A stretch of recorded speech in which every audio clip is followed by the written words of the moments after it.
Diga à pessoa do seu lado: eu estou aqui para servir. Essa palavra ela tem que ser cada vez mais enfatizada, porque nós estamos vivendo momentos muito difíceis no nosso país, em que o significado de ser servo tem sido dramaticamente obscurecido. Eu diria não apenas obscurecido, mas invertido. E as pessoas que têm o privilégio de servir, muitas delas, não todas, porém muitas estão servindo a si mesmas. E isso nos entristece demasiadamente o nosso coração. Na área política, nós temos visto isso, e também na área eclesiástica, nas igrejas evangélicas, pessoas que estão numa posição privilegiada, com muita gente ouvindo o seu conteúdo, com muita gente disposta a servir, esforço esse que na verdade tem sido canalizado para interesses individuais, para os ministros assim servirem a si mesmos. Eu pensei num texto que fala sobre isso, e eu gostaria que você entendesse desde já que esta palavra é para mim. João capítulo 13. Deixa eu abrir essa água aqui.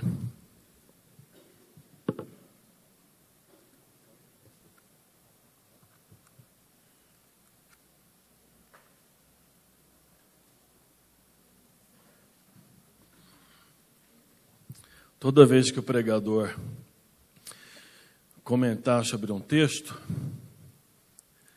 você precisa entender que esta palavra é primeiramente para ele.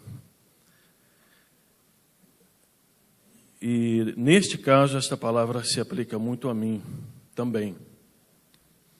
Então não pense que pelo fato de alguém estar ministrando aqui na frente, esta pessoa já atingiu e já chegou ao ponto em que ela mesma está se referindo.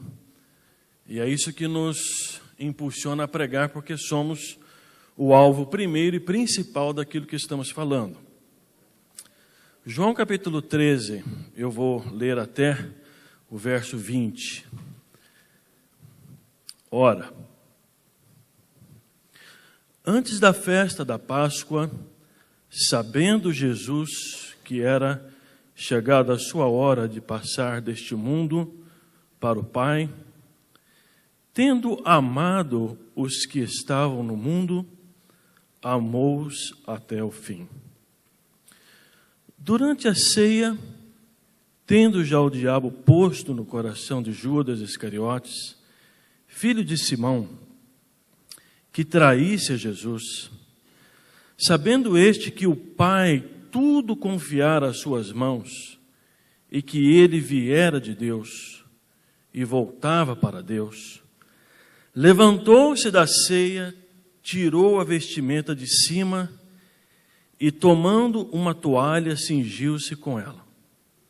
Depois, deitou água na bacia e passou a lavar os pés aos discípulos e a enxugar-los com a toalha com que estava cingido. Aproximou-se, pois, de Simão Pedro e este lhe disse: Senhor, tu me lavas os pés a mim? Respondeu-lhe Jesus: o que eu faço não o sabes agora, compreendê-lo-ás depois. Disse-lhe Pedro: nunca me lavarás os pés. Respondeu-lhe Jesus: se eu não te lavar, não tens parte comigo. Então Pedro lhe pediu: Senhor, não somente os pés, mas também as mãos e a cabeça. Declarou-lhe Jesus: quem já se banhou não necessita de lavar senão os pés. quanto ao mais está todo limpo. Ora, vós estáis limpos, mas não todos, pois ele sabia quem era o traidor. Foi por isso que disse, nem todos estáis limpos. Depois de lhes ter lavado os pés, tomou as vestes, e voltando à mesa perguntou-lhes, compreendeis o que vos fiz? Vós me chamais o Mestre e o Senhor, e dizeis bem, porque eu sou. Ora, se eu, sendo o Senhor e o Mestre, vos lavei os pés, também vós deveis lavar os pés uns dos outros. Porque eu vos dei o exemplo, para que, como eu vos fiz, façais vós também. Em verdade vos digo que o servo não é maior do que o seu senhor, nem o enviado maior do que aquele que o enviou. Ora, se sabeis estas coisas, bem-aventurados sois se as praticardes. Não falo a respeito de todos vós, pois eu conheço aqueles que escolhi. É antes, para que se cumpra a Escritura, aquele que come do meu pão levantou contra mim seu calcanhar. Desde já vos digo, antes que aconteça, para que, quando acontecer, creiais que eu sou. Em verdade vos digo, quem recebe aquele que eu enviar, a mim me recebe, e quem me recebe, recebe aquele que me enviou. Esse texto causou, esse acontecimento, uma grande surpresa, ou até, como nós estamos acostumados com essa narrativa, já não nos surpreende tanto. Mas naquela cultura, naquele momento, causou decepção nos discípulos. Foi uma surpresa misturada com decepção, com incompreensão. E você vai ver que uma das palavras-chave, não só deste capítulo, mas de todo o Evangelho de João, é saber, é conhecer, é entender. Os discípulos, principalmente, quando chegavam aos últimos dias da vida de Jesus, antes da sua crucificação, não estavam entendendo praticamente nada. Se estivessem entendendo 5% do que estava acontecendo, era muito. Os discípulos estavam praticamente, completamente perdidos em tudo o que estava acontecendo. Tanto é que na hora H em que Jesus é preso, na hora de cumprir o símbolo deste ato de Jesus, eles se perderam. Um negou, o outro traiu, o outro saiu correndo nu. Um tentou matar o soldado, acabou cortando a orelha. Jesus foi deixado só. Os discípulos estavam perdidos. E o que fica claro para mim aqui no começo desta narrativa, em todo esse texto, é que a gente precisa entender logo de início que quando a gente vai servir na igreja, e eu estou falando aqui particularmente para o nosso contexto eclesiástico, que é o nosso propósito aqui, nós servimos o outro, porém nunca devemos nos basear no outro. Deve ficar claro isso para você. Para o mundo, não. É por isso que eu quero deixar claro aqui que o serviço de Deus e da igreja é completamente diferente do mundo. Não é pouco diferente. É totalmente diferente do que o mundo nos passa. O serviço no mundo está baseado no outro. Na Bíblia, não. E no ambiente da igreja deve ser totalmente diferente. Não está baseado no outro, temos aí algumas bases que eu quero compartilhar com vocês. O evento chocou Jesus lavando os pés dos discípulos, porque era um trabalho de um escravo lá ralezinho, lá embaixo. Era um trabalho humilhante. Era um trabalho de alguém que não tinha história, que não tinha, o seu passado foi apagado, não tinha presente nem perspectiva de futuro. Por isso que os discípulos e Pedro se recusou a deixar, pelo menos no seu caso, Jesus ser um escravo, trabalhando para com ele como se fosse um escravo do último nível. E o Evangelho de João é interessante justamente por causa disso. Ele sempre trabalha com teoria, com teologia profunda, mas ele reverte isso para a prática. Sempre que você lê o Evangelho de João, você vai se deparar com realidades que são demasiadamente profundas para você esgotá-las, mas também são poderosas o suficiente para deixar claro para você que elas não terão o seu efeito máximo, a não ser que sejam levadas à prática. Desde o começo, Jesus fala de frutos, diga frutos. Jesus fala de obras, diga obras.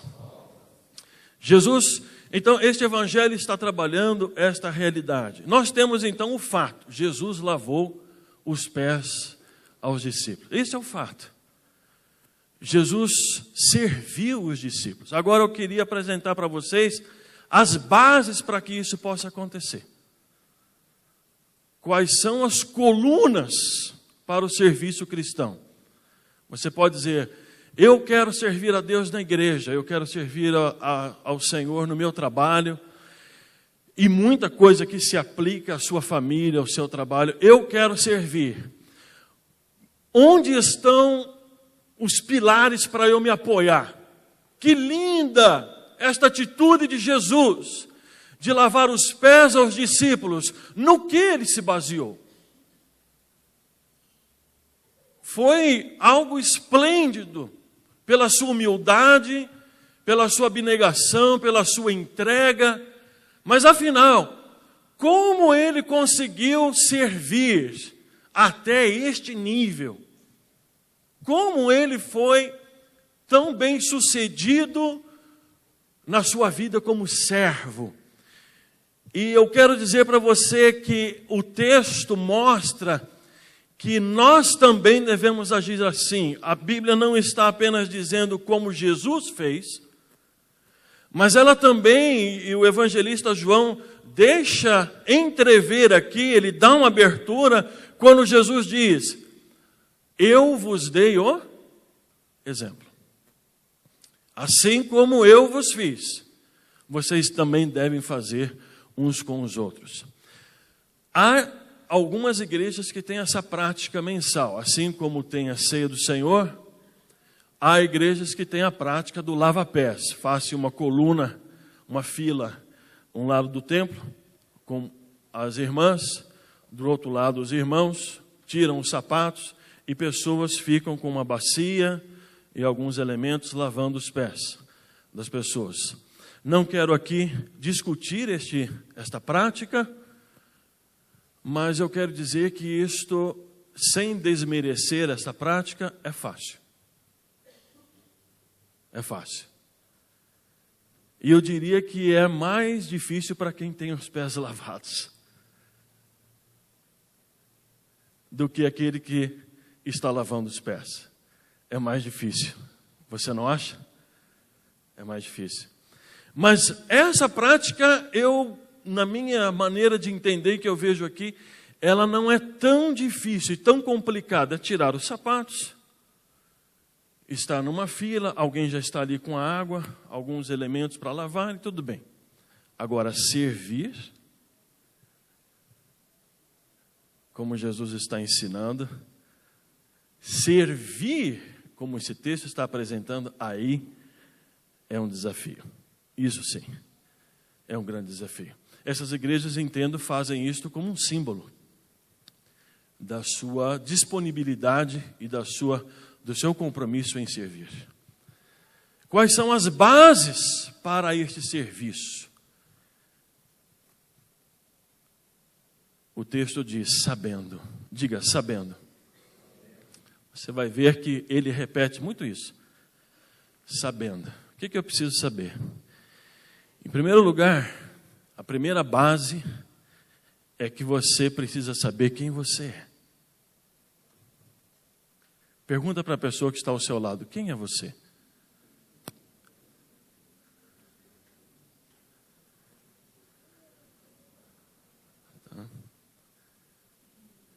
E junto com esta base, não basta apenas saber quem é você. Também tem, junto com esta base, quem é o seu pai. Pergunta para a pessoa que está ao seu lado, quem é o seu pai?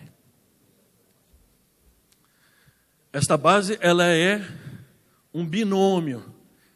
Ela é composta por duas realidades. Você tem que saber quem é você e você tem que saber quem é teu pai.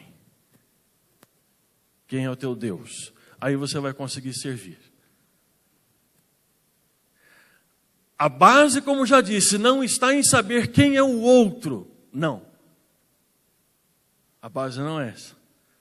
A base não está em saber quem são estas pessoas maravilhosas. A base está em saber quem eu sou. E quem é o meu Deus.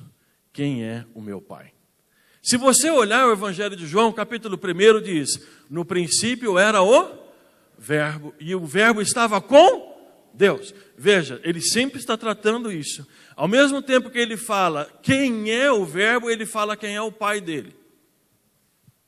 Nunca acontece sozinho. É uma realidade que caminha junto. E o Verbo era Deus, o ser do Verbo, ele era Deus e ele estava com Deus. Ele era Deus e ele estava com Deus. Capítulo 9 de João, Jesus encontra um cego de nascença e ele diz, enquanto estou no mundo, eu sou a luz do mundo. Ele falou daquilo que ele é.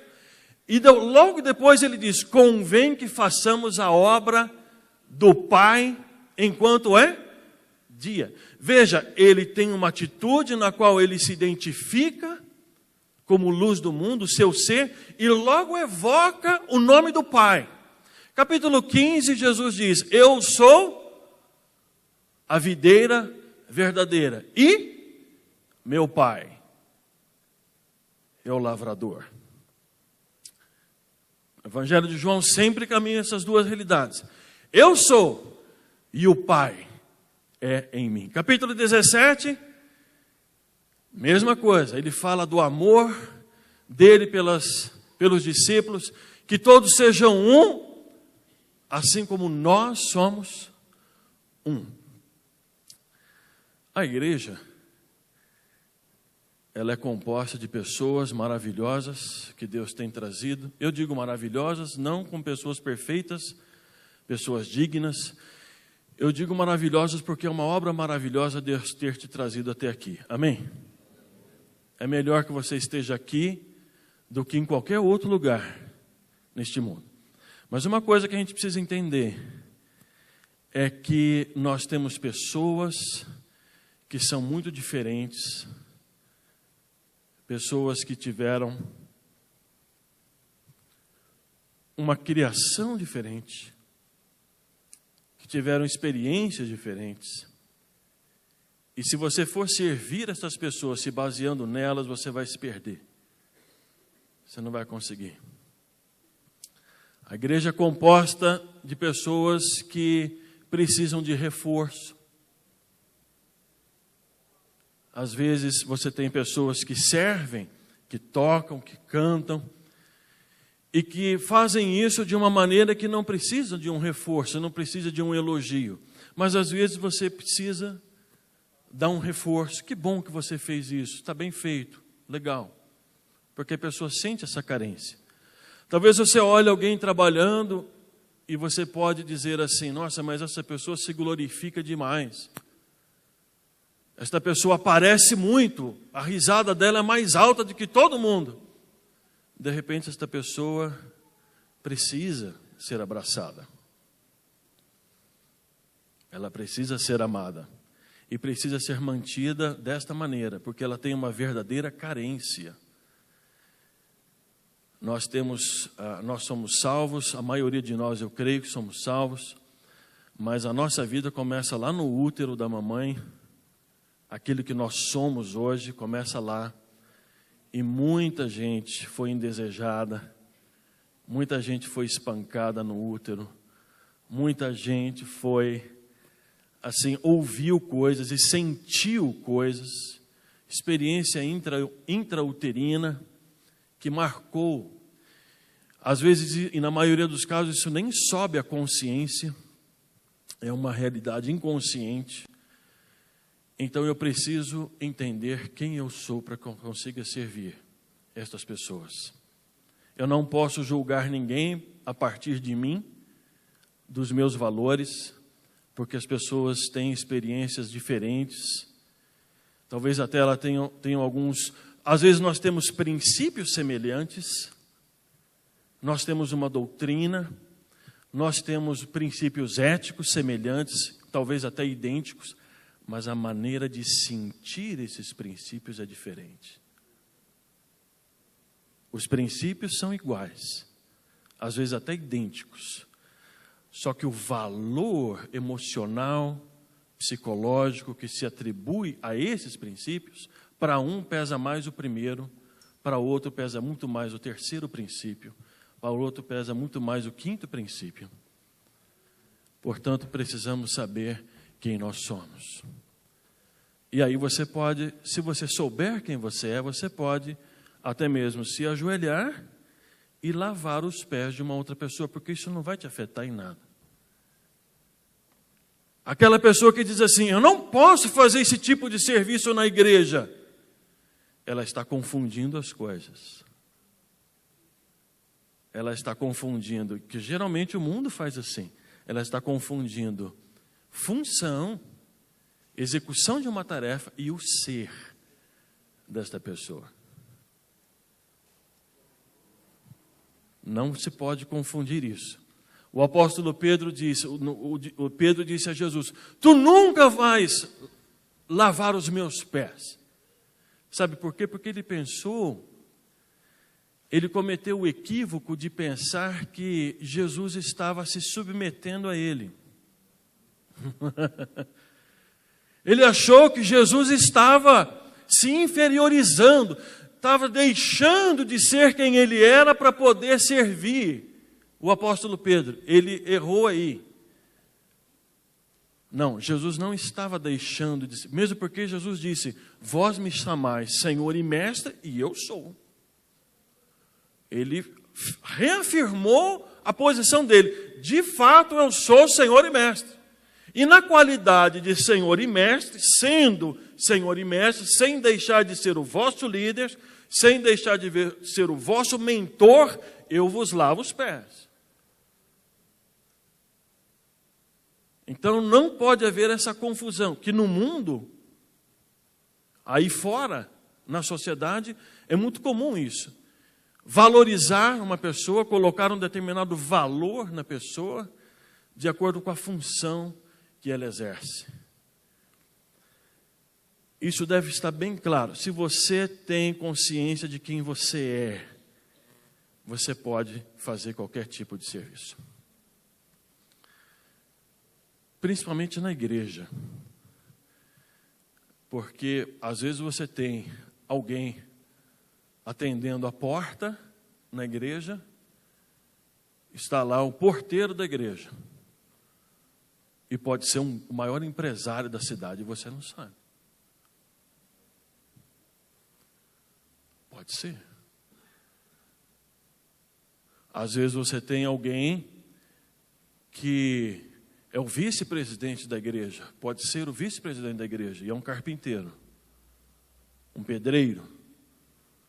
Porque o que determina o trabalho cristão no seio da igreja não é propriamente a nossa capacidade, mas é o dom do Espírito Santo no nosso coração, amém? Deus pode ter concedido um dom ao empresário, que ele sendo empresário, ela sendo uma empresária, tendo todos os seus méritos, vai executar uma tarefa que no mundo é relegada a alguém que não estudou, a alguém que não tem dinheiro, a alguém, e é aí que muita gente cai do cavalo. E é exatamente essa segunda coluna que você deve se firmar. Você deve saber qual é a sua missão. Pergunta para a pessoa que está ao seu lado, qual é a sua missão?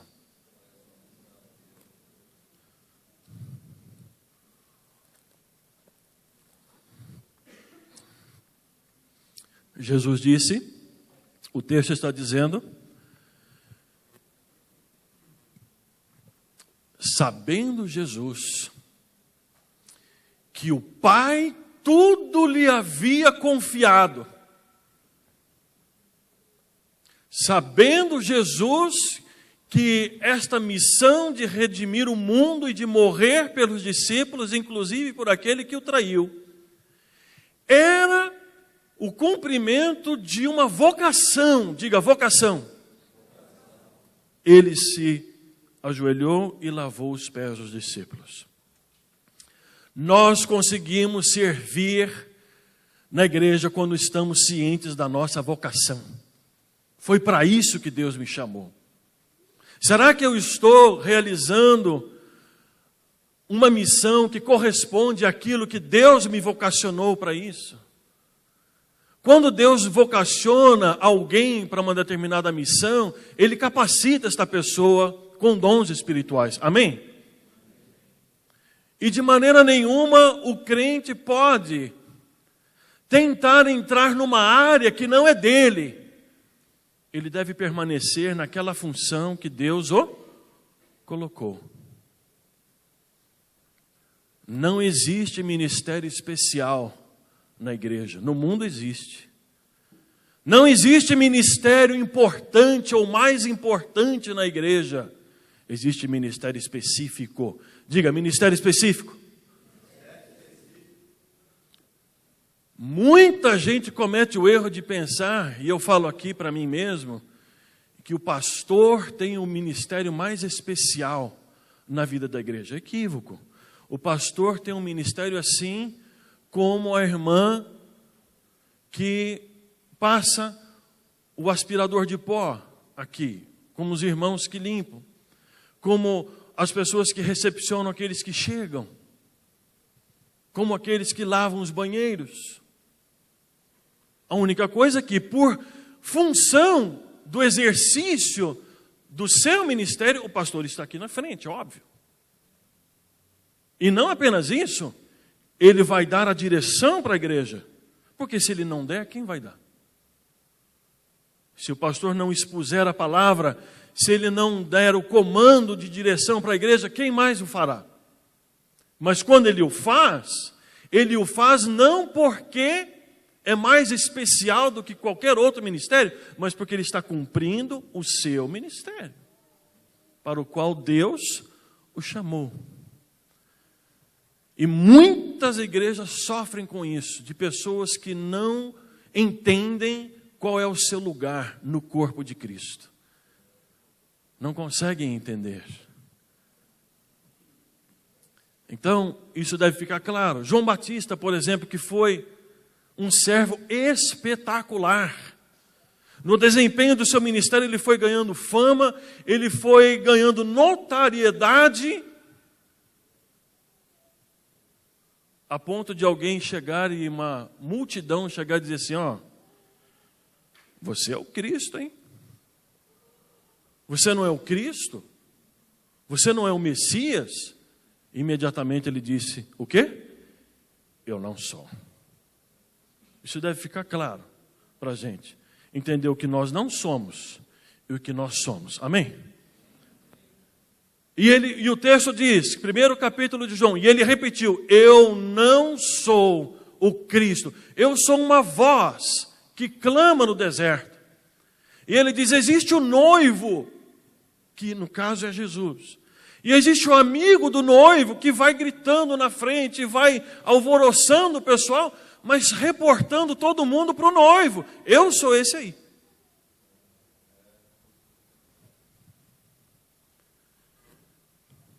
Eu mesmo tive uma experiência bastante desagradável no ministério que desenvolvi. Quando tinha uma pessoa na igreja exercendo um cargo de vice-presidente, e eu disse para essa pessoa: chamei esta pessoa, como deveria ser, numa sala, e só eu e esta pessoa. Eu disse a ela: não questiono a sua boa vontade, não julgo as suas intenções, porque não sou Deus para isso, essa não é a minha função, mas eu, abrindo o meu coração para você, eu vou dizer e pedir que você retorne ao posto que você assumiu na liderança da igreja, de ser vice-presidente e não presidente. Ganhei uma pessoa que se tornou inimigo. Uma inimizade. Mas deixei claro, você está... Não, mas eu estou cheio de boas intenções para fazer isso e fazer aquilo, e olha, eu estou vendo que há necessidade nessa área e há necessidade naquela outra. Eu falei: necessidades sempre existirão. Necessidades sempre existirão. E Deus tem levantado as pessoas certas para suprir essas necessidades. E eu acredito que não é você essa pessoa que Deus tem levantado. Então, humildemente, eu lhe peço, retorne para o seu ponto de trabalho, para o seu posto de trabalho. E Deus vai lhe abençoar no seu posto de trabalho. Precisa saber qual é o seu lugar. Amém? Se você sabe qual é o seu lugar... Veja, Jesus, o texto diz: Jesus, sabendo que o Pai tudo lhe havia confiado. Diga: Deus está no controle. Querido, se você se sente suprido em Jesus, se você se sente abençoado, você é uma irmã abençoada em Jesus, Deus lhe supriu, Deus lhe confiou dons, Ele tem suprido a sua vida, você está num relacionamento com Deus, você vai conseguir servir. Amém? Não há nenhum problema em você se curvar, retirar um papel que está no chão, ajudar alguém a limpar, ou fazer qualquer outro trabalho. Não há nenhum problema. Se você acha, inclusive, que é um trabalho baixo para você realizar, ou se você acha que é um trabalho deveras alto, elevado para você realizar, eu não tenho condições de realizar esse trabalho. Pense e verifique as bênçãos que Deus tem conferido na sua vida, para você exercer o seu ministério. Amém? Jesus não tinha problema nenhum em alguém dizer-lhe: bendito a mulher, os seios que te amamentaram. Ele não tinha dificuldade, ele não sentia, o astro. Como também ele não tinha dificuldade nenhuma em levar um soco no rosto. Isso não o tornava maior e nem o menor, porque ele tinha certeza de que o Pai estava no controle. Amém? Ele tinha certeza. Deus confiou isso para ele. Ele estava certo. Uma terceira coluna, o tempo de Deus. Diga: tempo de Deus. Foi lido aqui por uma irmã no começo, Filipenses. Que Deus exaltou Jesus. Ele foi o quê? Servo. E como na qualidade de servo, ele foi obediente até a morte, e morte de cruz. Indicando, quando ele fala assim, morte de cruz, significa uma morte a mais humilhante possível. Mas diz também pelo que Deus o exaltou. E lhe deu um nome acima de todo nome. Veja, você está passando por um momento de dificuldade, você às vezes se sente humilhada, entenda, Deus tem o seu tempo. O texto começa dizendo: Jesus, entendendo que o seu tempo havia chegado. João sempre vai trabalhar com essa palavra tempo. Inclusive aparece muito em Apocalipse esta palavra. Jesus havia dito a Maria, lá no começo, capítulo 2, mulher, ainda não chegou a minha hora. Agora, capítulo 13 diz que essa hora chegou. Então o apóstolo João está escrevendo, Jesus sabendo que o seu tempo havia chegado. Se você está numa firma, se você está numa empresa e de repente você quer sair de lá, você sabe que tem mais capacidade, alguém passou para você fazer uma atividade que justamente você não gosta de fazer. Deixa eu lhe dizer uma coisa, faça isso como se você fosse apaixonado por essa atividade. Amém? Faça da melhor maneira possível, porque Deus tem o seu tempo. Amém? O tempo de Deus vai chegar. Aliás, o tempo de Deus, de certa maneira, já chegou. Porque não adianta eu passar para um outro tempo, se primeiro eu não atravessar esse tempo. Você tem que entender isso. Não existe o futuro abençoado sem um passado de abnegação. Não vai haver glorificação do Filho se primeiro ele não for humilhado. Uma coisa naturalmente segue a outra. Você tem que entender o seu tempo. E não há nada de errado nisso. Deus vai providenciar as situações que você precisa passar para que você esteja pronto para entrar no próximo nível no qual Ele quer te colocar. Amém? Sempre será assim. E acima de tudo, o amor. Diga, amor. Então nós temos aí alguns pilares. Primeiro, eu preciso saber quem eu sou e quem é o meu Pai. Eu preciso saber quem eu sou e quem é meu Pai. Em segundo lugar, eu preciso saber qual é a minha missão. Os dons que Deus me conferiu para eu executar a tarefa que Ele espera de mim. Em terceiro lugar, eu preciso saber o tempo de Deus. Em último lugar, e esse é o mais difícil, se você quer servir, você precisa ter um amor incondicional. Diga para a pessoa que está ao seu lado, amor incondicional.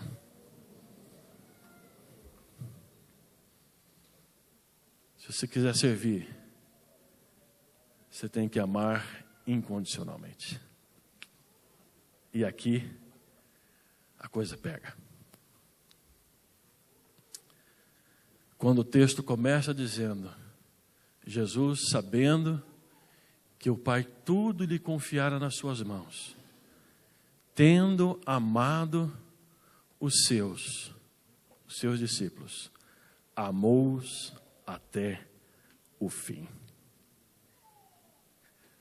O que significa isso, pastor? Veja que Jesus está dizendo, eu lhes dei o exemplo para que quando a hora chegar, ou para que quando acontecer o quê? A sua crucificação. O cumprimento dessa experiência. Jesus amou, e Ele amou até as últimas consequências. É esse o sentido. Ele amou os seus discípulos até dar a sua própria vida. Eu só vou conseguir, e você só vai conseguir servir a Deus como Ele quer. Só seremos servos, aprovados por Deus, se tivermos um amor diferente do mundo. O amor do mundo é um amor egoísta. Eu gosto tanto daquele apresentador. Eu gosto tanto daquela pessoa. Eu sou apaixonado por ela. Ela me faz sentir tão bem. É mesmo? Quando eu estou com aquela pessoa, ela me faz sentir tão bem. Fala coisas que me agradam. Eu me sinto... Ela me levanta, me joga para cima. Tudo bem. Então você ama você mesmo. Você ama ser levantado. Você ama ser reconhecido. O dia que essa pessoa não corresponde mais, ou faz alguma coisa, já era. Acabou. Ah, não tenho tempo. Estava fazendo uma outra coisa. Está muito corrido, né? Pois é. Estava doente. Não dá. Ah, outro pode fazer. É impressionante que o sacrifício para com os outros não está baseado nos outros, nessa própria pessoa. Talvez seja uma pessoa indigna, que falou mal de você, que não te abriu aquela porta que ela poderia ter aberto, que não te visitou. E agora Deus diz para você: sirva esta pessoa. Sirva. Então você tem que ter um amor incondicional, um amor até as últimas consequências. Nós temos esse problema, porque na nossa sociedade nos é ensinado que o amor é uma emoção. O amor é um sentimento. Eu sinto, eu me emociono, mas na verdade o amor não é uma emoção. O amor não é. Ele, é claro, envolve emoção, envolve muito mais também sentimentos, com certeza, mas a base do amor não é nem emoção e nem também sentimentos. A base do amor é atitude. Diga atitude. Diga de novo, atitude. Essa é a base do amor. Atitude. Tanto é assim que Jesus nos ensinou a orarmos por aqueles que nos perseguem. Ah, eu não quero orar pela pessoa que me persegue. Eu não estou sentindo. Não confunda as coisas. Você talvez não esteja sentindo. Ah, pastor, eu tenho que ser sincero. Tudo bem. Mas na sua sinceridade, haja com amor. Se não consegue falar bem, não fale mal, fique quieto. Deixa Deus fazer a obra no seu coração, amém? Entenda que amor incondicional é atitude. Faça. Tenha uma ação de amor. E você está sendo servo. Peça para o Senhor dar paz ao seu coração. Peça para o Espírito de Deus, enquanto você age e trabalha, e reconhecendo que ali existe um Judas, que enquanto Jesus estava naquela mesa sagrada, aquela mesa do mais infinito amor, existia um cidadão ali maquinando vender Jesus. Se nós não amarmos até o fim, a gente não vai conseguir. Não vamos conseguir. Peça para o Espírito Santo dar aquela alegria no seu coração que só Ele dá. Peça para Ele transmitir paz. E outra, peça para Ele conceder do seu amor ao seu coração. Não tente sobreviver com o seu amor. Não vai dar. Eu não sou melhor do que você. Você não é melhor que eu. Todos somos seres humanos, somos seres carnais, temos uma carne. Se pisar no meu dedão vai doer bastante. E no meu primeiro impulso, se eu não me segurar, eu piso no seu também. O primeiro impulso é esse. Ah, falou mal de mim? Já. Fala também uma coisinha lá, uma palavrinha só. Peça para Deus inundar o seu coração com o seu amor. O seu amor que é infinito, o seu amor que é inexplicável, o seu amor que é insondável, o seu amor que não muda. Se você olhar direitinho João capítulo 15, que Jesus fala tanto dos frutos, você vai perceber que na verdade ele está falando sobre o amor. Amar uns aos outros, como ele nos amou. Amém? Deus abençoe. Obrigado, pastor Joel.